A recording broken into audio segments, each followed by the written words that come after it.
Well, hello, everyone. I'm James Dobson, and you're listening to Family Talk, a listener-supported ministry. In fact, thank you so much for being part of that support for James Dobson Family Institute.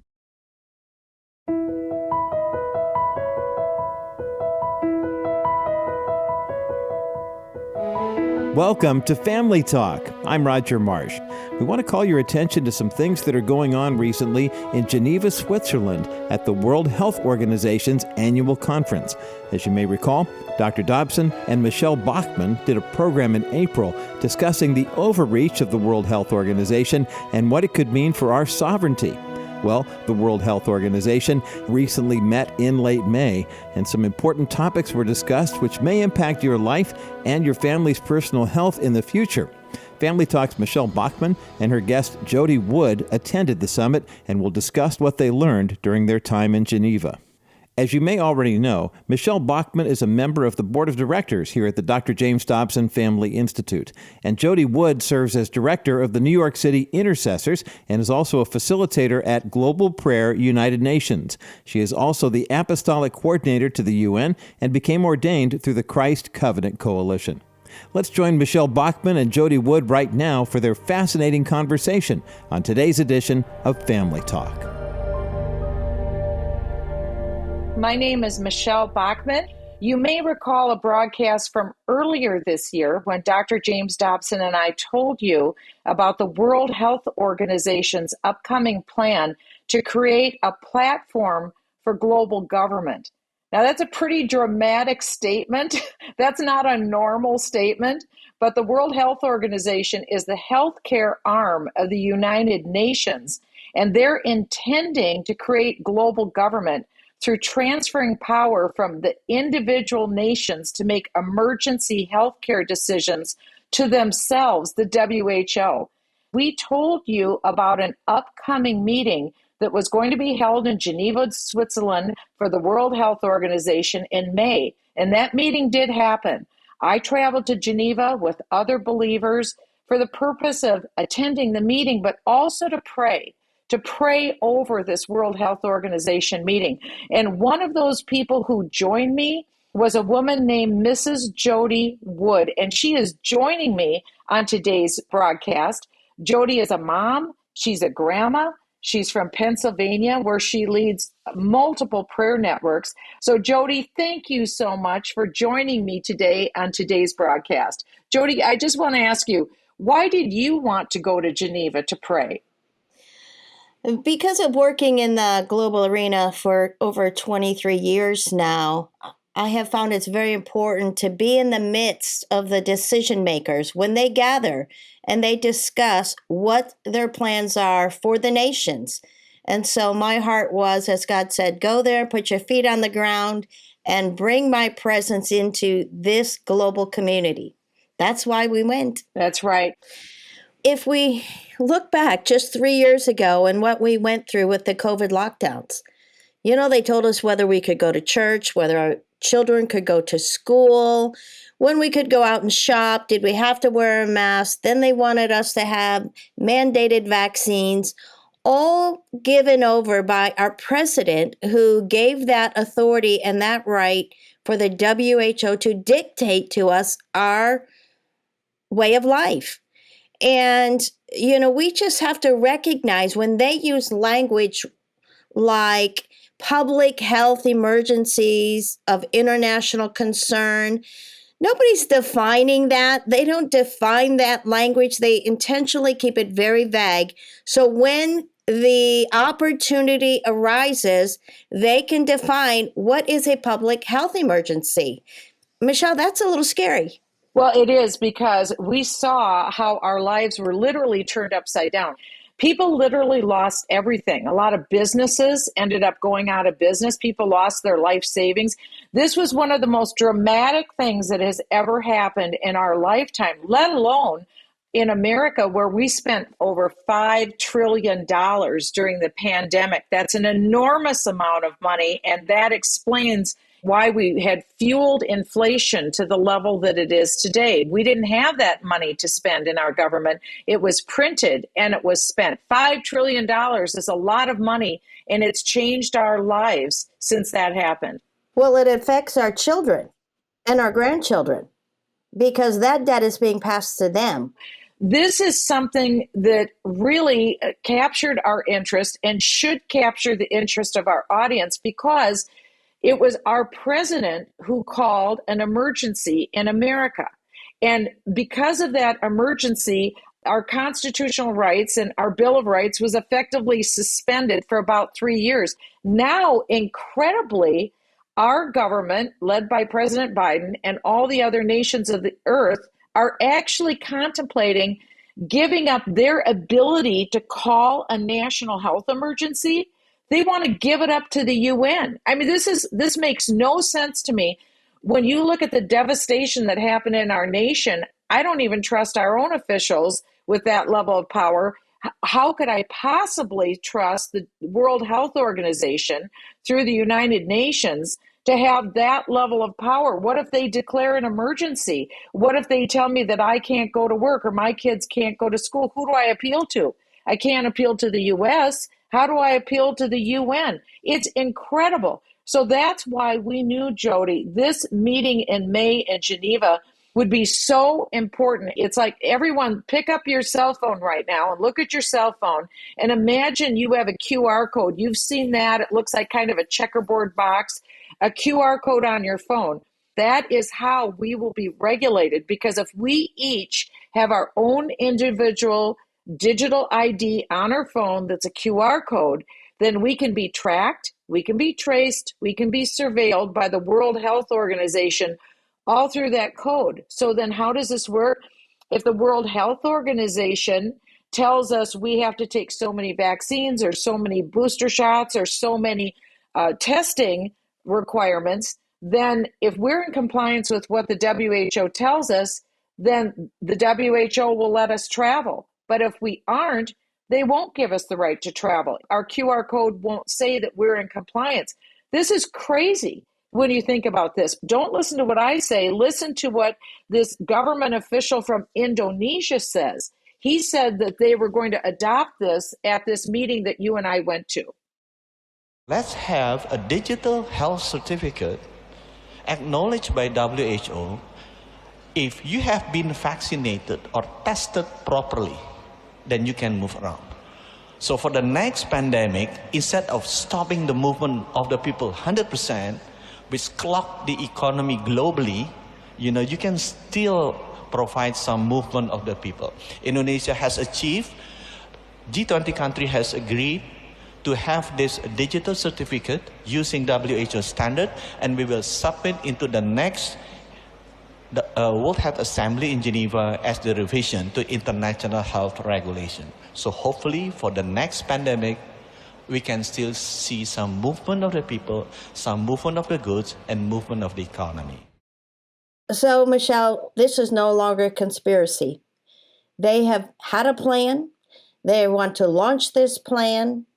And we saw them bring 307 proposed amendments, as well as the Global Pandemic Treaty, and that come next May 2024, then they would actually have all 194 nations vote on these amendments and the pandemic treaty.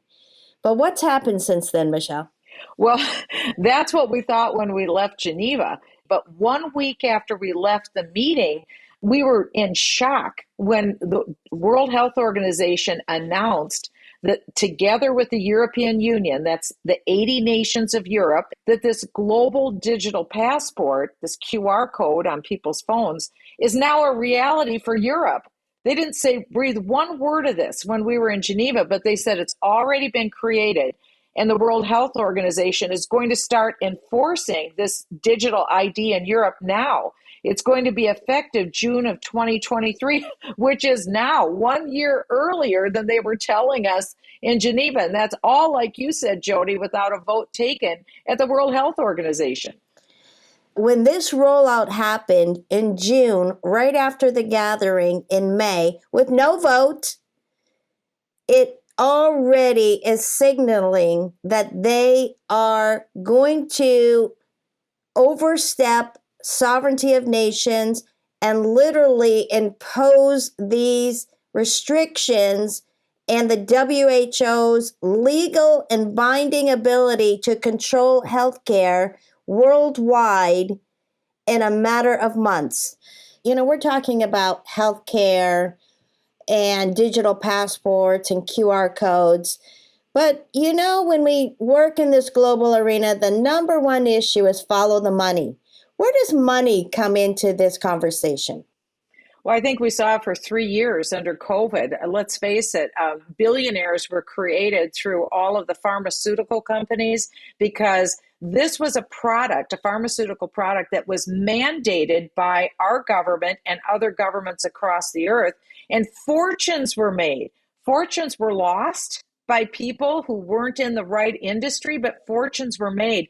And one thing we know about human nature is that it doesn't change. And human nature always has an aspect of what's in it for me and trying to make money. And I think that's true in this system as well, because when you can control people and when you control what they do, then you can control and mandate the sources of supply and the sources of demand. And so there's no question money is involved in this too. So this is something we really need to pay attention to, Michele. And what should we do?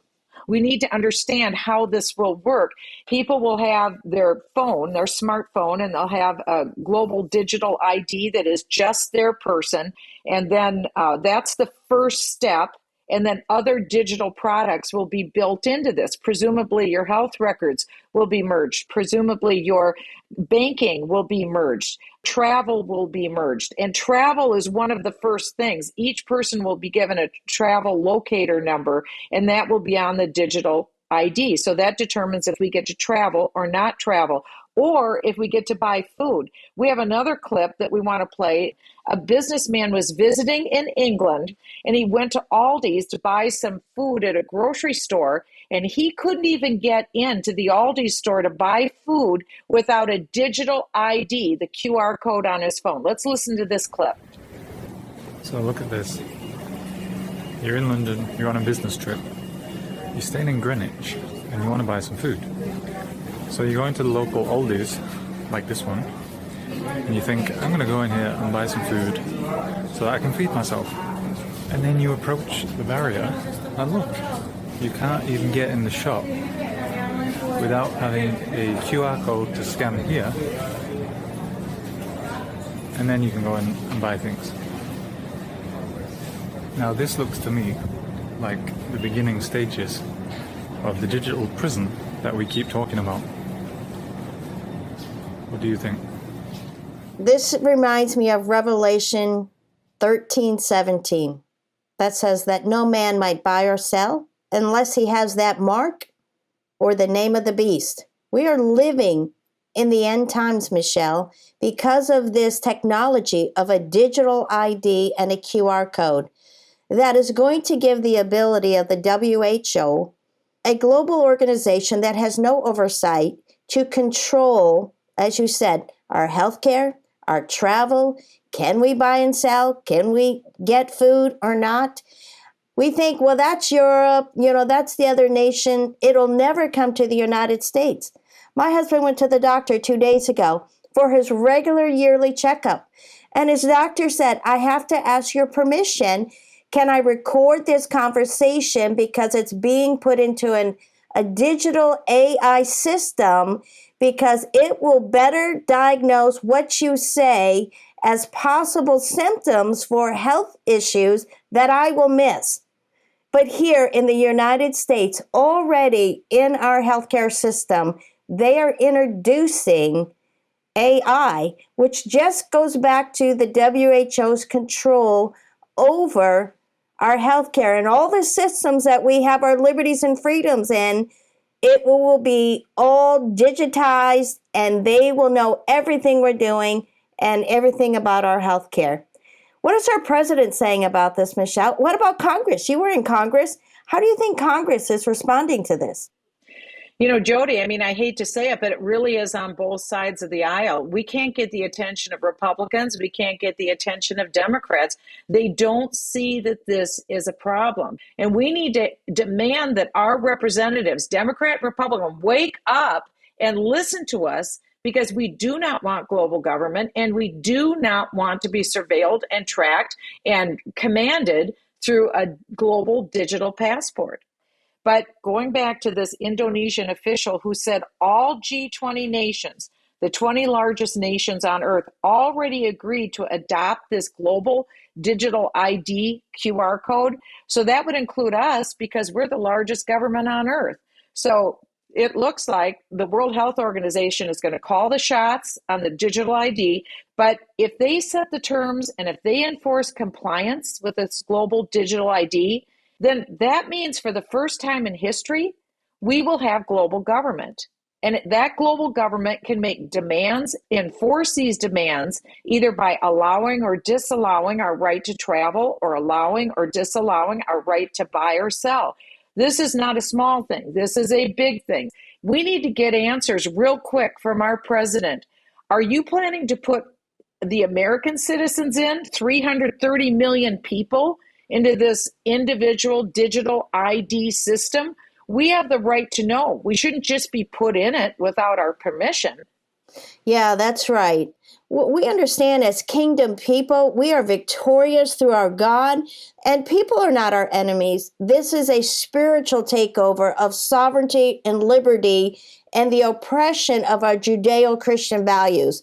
And so it's up to us, the believers in this nation and around the world, that we go to the Word of God, we seek Him for wisdom and revelation for strategy, and we come together in prayer, we come together in action, and we can turn this battle back at the gate of our nation. But Michele, speak to us of how you see us moving forward. Well, I think you're right. Number one, people might hear this and they might say, this is too big for me. I can't do anything. That is absolutely not true. First of all, don't fear, don't despair, because we have promises that we stand on, promises in the Word of God, that God will never abandon us. That's a promise. He will never forsake us. That's a promise. And we have the luxury of living in the United States, where we do have a representative form of government. And so everyone needs to make a call. If you were ever going to make a call, this is unlike any other issue that has been presented to us. This is the establishment of a global government. And the way that they use this global government is controlling each individual personally through our phones. This is very personal to everyone who's listening to this show today. This is an action step that all of us can take. We can each call the Capitol switchboard. It's a free call. It is 202-224-3121. All you do is say your name, where you're from, and you want to be connected to your U.S. senators. You have 2, and your 1 U.S. representative. Those are 3 different offices to interact with.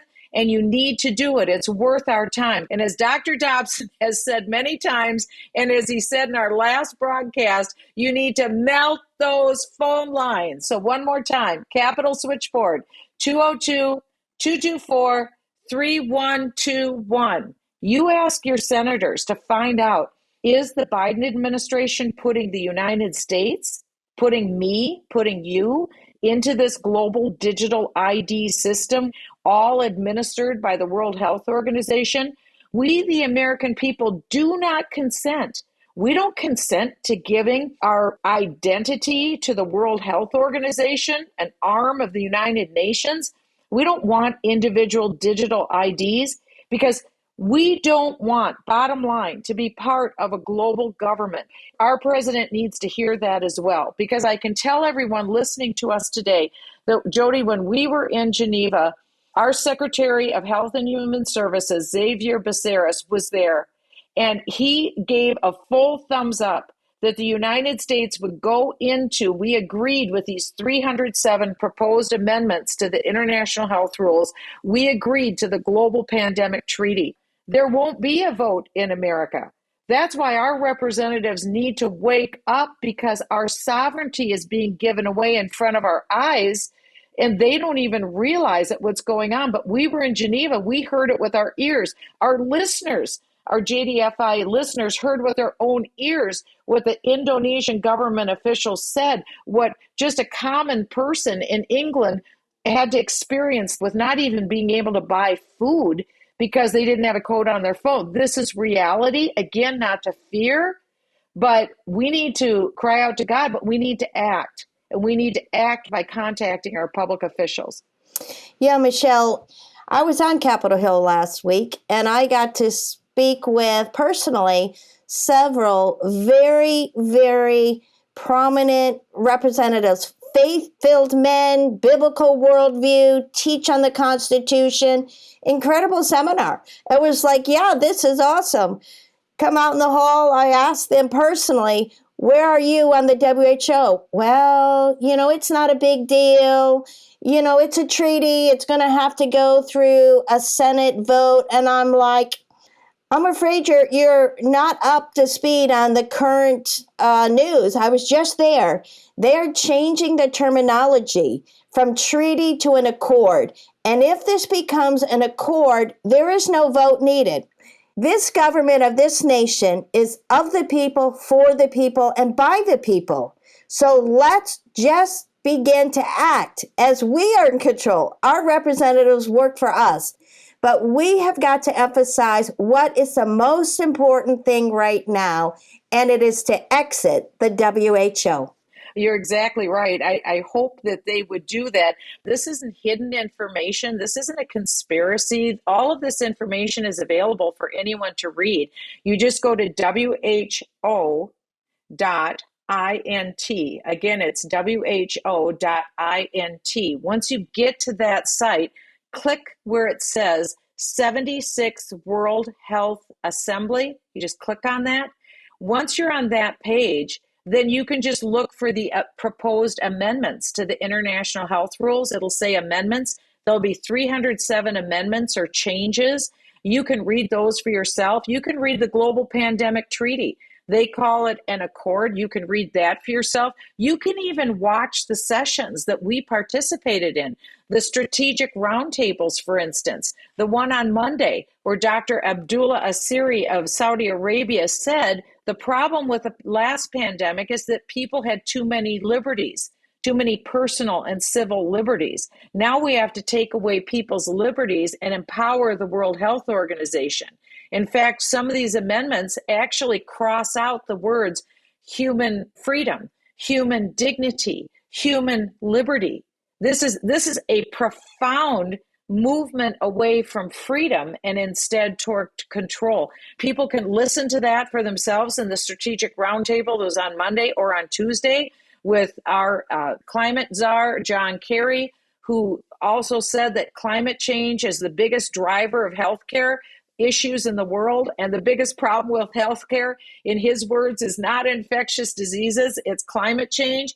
And so their criterion for making healthcare decisions is this concept known as One Health. They talked about this concept. And it's essentially mankind equals animals or cockroaches, which equals a lump of dirt. So man is no more important than a cockroach, and a cockroach is no more important than a lump of dirt. And so decisions are made on that basis, and the lump of dirt wins every time because climate change dictates that the world's temperature can't rise more than 1.5 degrees. So therefore, mankind and animals will lose, and the lump of dirt wins. That's the healthcare decision-making going forward.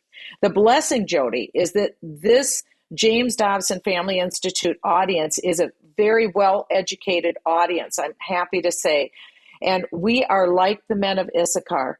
We understand the times that we live in, and we know what to do. We pray, as you urged our audience to do, and then we demand. We demand that our representatives keep the United States out of global government, and that means keeping the United States citizen out of a global digital ID system. Jody, I want to thank you so much for joining me today. Thank you for being in Geneva. We're going to keep praying. Our audience is going to pray. They're going to act. We don't despair. We just praise our holy God, and we're so thankful that we have this opportunity to be on the radio today. Thanks again, Jody, for joining me on Family Talk. Thanks for having me.